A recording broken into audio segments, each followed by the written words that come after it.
What's up, creeps? I'm Exorcist. And I'm Boo. And we are Scurred. We've got a big one for you tonight, ladies and gentlemen.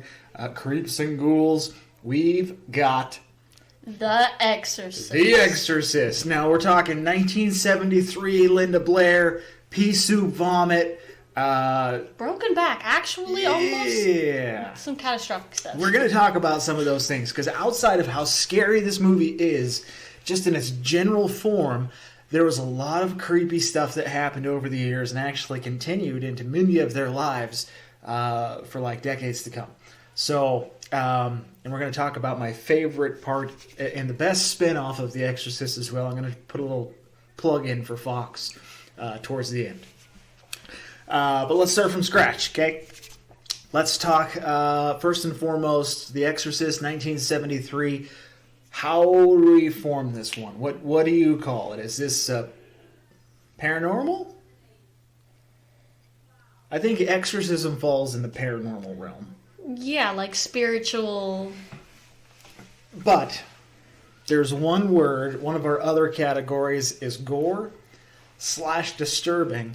And the only word that Boo here used on the onset of this movie was... I was disturbed. Downright disturbed. And well played, because there are a lot of parts in this film that are disturbing. I mean, back in 1973, especially, The Exorcist was groundbreaking because horror was not like this. People did not use the language... and certainly did not use, crucifixes and things like that in this context at all. Which, that's obviously changed a lot since 1973. We deal with a lot more of the graphic, the hold your crucifix, the swearing. But I think that was... compared to watching older movies, you didn't hear the language, you didn't see the gore, there wasn't people walking around sprinkling holy water everywhere.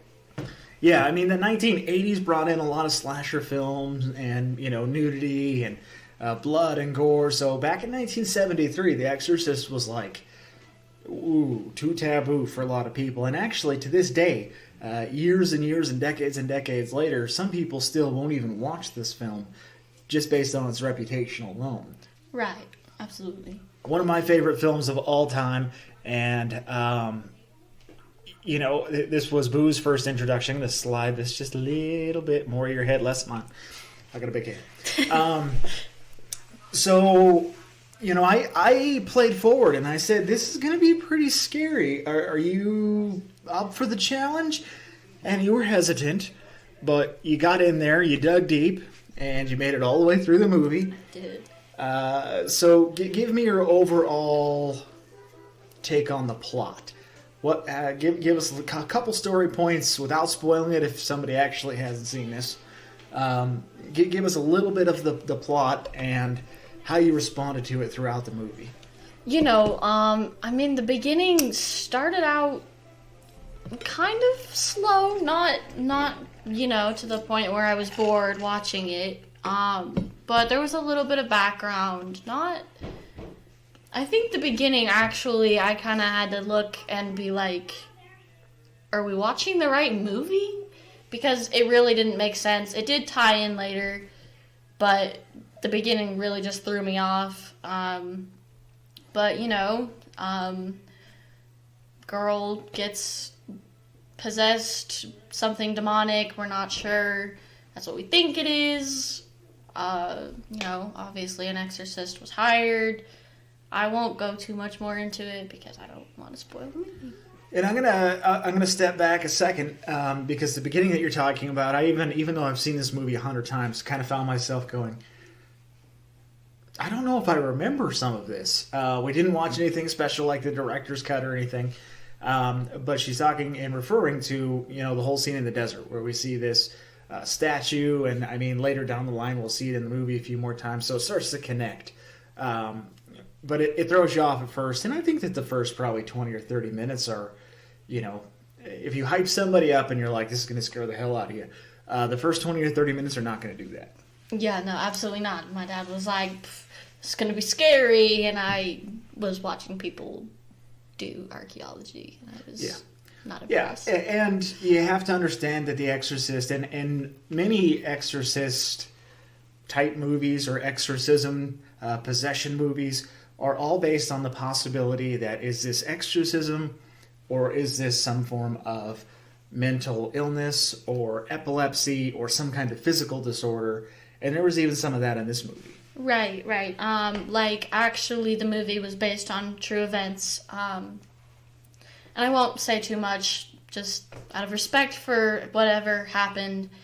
But, you know, there were a lot of people who thought with the real case that it was just epilepsy. It was, you know, the little boy's brain just wasn't wired right. So there was obviously a lot of debate about that. Yeah, and that's why I love a lot of different paranormal films like this one. Because it's one thing to watch it, you know, and experience it and be scared. But then you hear elements, that are like based on a true story. And you're like, what? Really?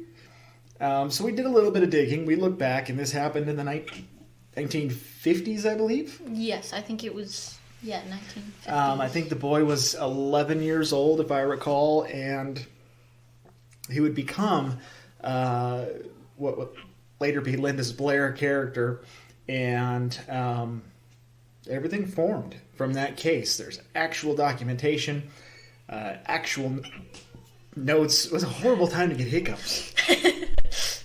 We're not going to start over. We're going to keep pushing through. I refuse. Who's going to talk a minute? We did overall plot. Let's talk about some of the best scares. What were some of the most scary moments of the film for you while I hiccup off camera and die? I think that... Okay. From holding it. We're gonna cut this out. No, we can't cut it out. Okay, I think I'm good. I think that some of the best scares, I think one of the best scares particularly was like she was on the bed and her mom walks in and she's saying some stuff. Yeah. And I think that's when I really was like, oh crap, this is not going to be good. Yeah, no, it's cringeworthy. There's a couple moments in there where you're just like... Yeah, I think am I going to hell for watching this or what? Because it's terrible. But yeah, that's good. There's not a lot of jump scares in it. No, I think... But there's things that are, as you said, so disturbing that you're like, this is scary. You know, there were points where I almost wanted to get up and just be like, I can't watch this anymore. But I pushed through. Yeah, you made it. Some of the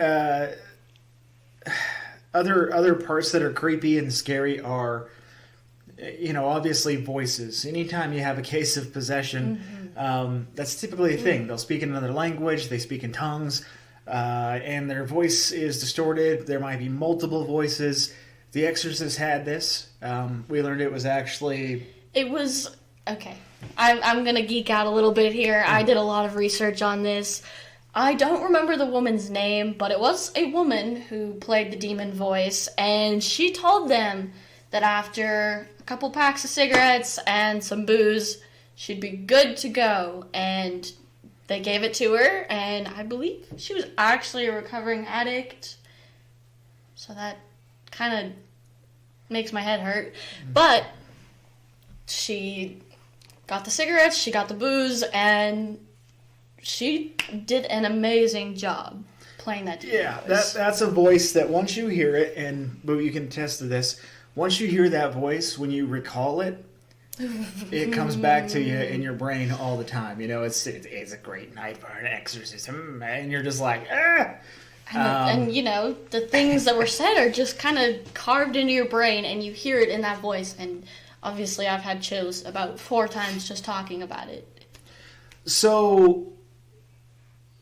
we made it through the plot and best scares. Let's talk a little bit about the ending, because a lot of these films, we've discussed it in prior videos, a lot of horror films that go from, man, this is really good, to, ooh, what just happened? That ruined the whole movie. I don't feel like The Exorcist does that. It ends very abruptly. It does. Boom, it's over. You're definitely like, there's not a second movie? Can we find out what happened? But I will let you talk about your Fox experience. Yeah, well, before I get into the Fox experience, I want to talk about The Exorcist 2 and The Exorcist 3. All directed by the same director that directed the first film. And they actually, one of them goes back to the archaeological dig, and we learn some more backstory, and that's about the only thing they're good for. They are not Exorcist movies. They're not like the first one. Boo should watch them just for the experience, but not something I would recommend. 2 and 3 were just trash. Don't watch them. What needed to happen was a story, a continuation of the character Regan, and what happened with her and her mom down the line, and that finally happened. But it didn't happen until Fox picked up a pilot for The Exorcist. And we don't even know in The Exorcist on Fox that it's a continuation of that. We find out somewhere in the middle, and you're like, oh my God, that's Regan. That's her mom. She was famous, and now she goes by a different name, and now her daughter's possessed by the same demon. I suppose I should watch it. You need to watch it. And actually, I'm thinking that we probably have to get into some TV series down the line, so we'll probably go more in-depth into Fox Exorcist. But I do want to tell you, if you want to see a continuation of what happens to the 1973 film The Exorcist, you have to watch the 2 seasons, and it got canceled after 2 seasons, and I kept writing to Fox. I'm still writing to Fox to keep it going. I said that I would, pitch in money or do a fundraiser because it's that good. It's the best TV show I've seen on TV, period. But anyway, you want to see what happens to the characters in the Exorcist film from 1973, you plug right into the season 1 of Fox Exorcist, and you see what happened. You learn a lot of backstory. It's very cool. So I encourage you to do that. Overall, did this movie end where it could lead into a sequel? Absolutely. Don't necessarily want to tell you why, because we don't do spoilers, but the door is wide open for this demon to go somewhere else, and that happens. So sequels, not so good. But let's go into our scoring system. So, 1 being ain't scared, all the way up to 10 being Scurred. What'd you give it? I believe at the time I gave it a 9. And I do think that comparing it to other movies I've seen and, rating them on our system, definitely a 10 compared to most horror movies I've seen. See, and that's where I drew my 10. And I am going to give the original Exorcist a 10 because, is it something that you're, terrified, you have nightmares, and but is it something that's, A, always going to stick with you? Absolutely. B, when you compare it next to some of, Paranormal Activity. Nothing on The Exorcist. And I think Paranormal Activity is a relatively scary movie. Or The Conjuring. Those are 8s. Easy. But this one is a whole new level. The story behind it, the acting is phenomenal. Linda Blair was an absolute monster of an actress at her age. Amazing.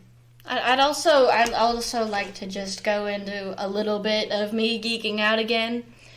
One scene in the movie, I won't say too much about it, because again, no spoilers, but I was doing my research, and I found out that one of the screams in the movie was the actual actor's scream when a malfunction happened. So it shook me to the core, because I knew that going into this movie, I knew exactly what I was looking for, and you could see that she was terrified. Yeah, I think that's where it is. Maybe the movie itself is an 8, but the nostalgia and then all of the things that happened, the time frame, we're talking about the sets were catching on fire, production was shut down, People died. People died. I mean, quite literally, people died while making this film or thereafter. A lot of tragedy, a lot of bad stuff happened around this film. And that, plus it being based on actual events, 10. 10. Easy. And again, the acting was so phenomenal. You know, being like a little kid, you don't think about the actors, but as you get older, you realize that these aren't really the people playing. And in this movie, easy, any adult could be like, this actually happened. There was so much heart put into this movie, and I really appreciate that. Yeah, and you know, you got to go back to the graphics, and you say, well, 1973, and you know, what do we have? Okay, so Linda Blair turns her head all, you know, it's creepy. It looks ridiculous, but it's creepy, and they actually did a pretty good job. The bed shaking, how cold the room was all the time. There were some effects in there that were genuine and pretty sharp for 1973. Yeah, I mean, definitely not bad. That was very advanced for its time, really. Yeah. So let's get to it. We gave it a 10. We're called Scurred. Naturally, I have to ask, would you recommend it? And who would you recommend it for, and who would you not recommend it for? Okay, I would absolutely recommend this movie to just about anyone. I think, obviously, younger audiences. We had my little brother watching it. He's 6. There were some scenes in there where he had to look at us and say, "You guys, that's not good." Right. And, you know, he kind of understands, but not really. So, obviously, you know, kids that are going to kind of understand stuff like that, I mean, they're okay to watch it. People like my stepmom, you know, she watched the trailer. Oh, I'm not scared. 30 minutes into the movie, she had to leave. So, you know, obviously, if you get scared easily, or if you're very young, those are people that I wouldn't super recommend the movie to, but all around, I think it's a great movie, and really anybody can watch it. I think it's a great movie. Yeah, and I definitely recommend.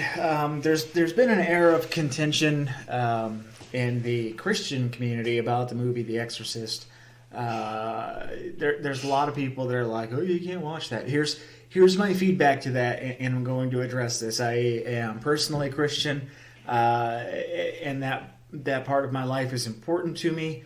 But what we often do is we turn a blind eye to things that actually exist. Listen, if there's a heaven, if there's an earth, if there's a God, there's a hell, there are demons, and there are devils. Right. There has to be both sides, right. Or it just doesn't make sense. You know, there is no heaven if there is no hell, because they need to balance each other out.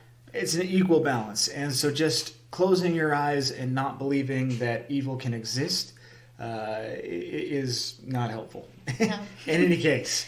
Because it really is out there. So, you know, and that, quite frankly, is why I carry the name Exorcist.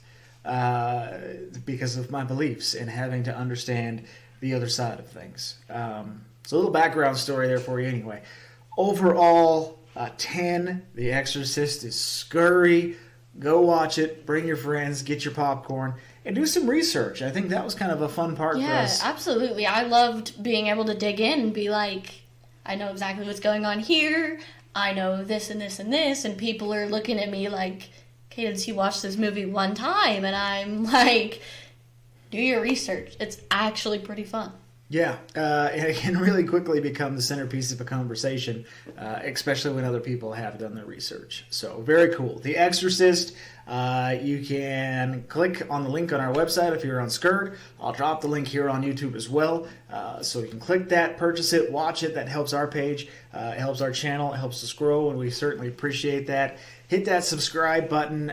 Go to the website, bookmark it. Lots of new content there. Got a blog running now, so you can see what we're watching and what we think without the video part. You can just do a little quick reading. And otherwise, you know, stay scurred. So, as we always say, I'm Exorcist. And I'm Boo. Until next time. Sleep tight.